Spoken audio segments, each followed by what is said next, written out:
আবার ক্ষুদিরাম বসুকে তিনি 17 বছরের বয়সেতে মৃত্যুবরণ করেছেন, বলছেন সে কি, ও কিছুই জানতো না ভারতবর্ষ সম্বন্ধে। ক্ষুদিরাম বোস কে জানতো না? ক্ষুদিরাম বোস জানতো না। কে বলছে? বিজেপির ধূপগুড়ির প্রার্থী, সে বলছে সে ভারতবর্ষকে এত বেশি চিনে গেছে। ক্ষুদিরাম যে কিছু জানতো না 17 বছর বয়সে। রাজা রামমোহন রায় যে ইংরেজোं का दलाल, ব্রিটিশদের এজেন্ট ছিল, এই কথাগুলো ভারতীয় জনতা পার্টি নেতৃত্ব বলছে।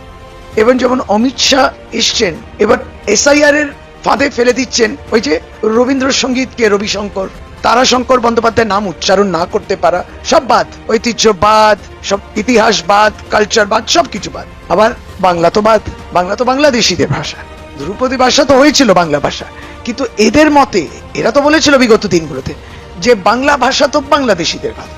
আজকে সেই মুখ্যমন্ত্রীরা আসছেন, যোগী আদিত্যনাথ আসছেন, এরা সবাই বাংলায় বলছে, বাংলা শ্রেষ্ঠ ভাষা, বাংলায় কথা বলা উচিত, অমুক তো। তার পরিযায়ী শ্রমিক ওইদিকে আক্রমণ, নির্যাতন, খুন পর্যন্ত হচ্ছে।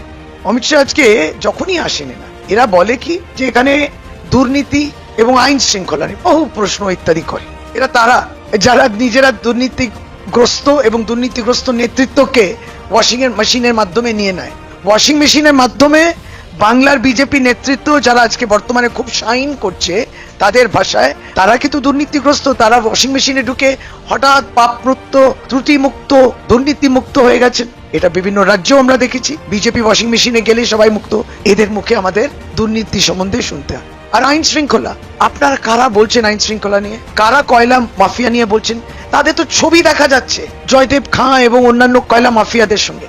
কয়লা মাফিয়ারা ভীষণ নিরাপদ আশ্রয় প্রায় বিজেপির কাছ থেকে, এটাই তো আমরা দেখছি।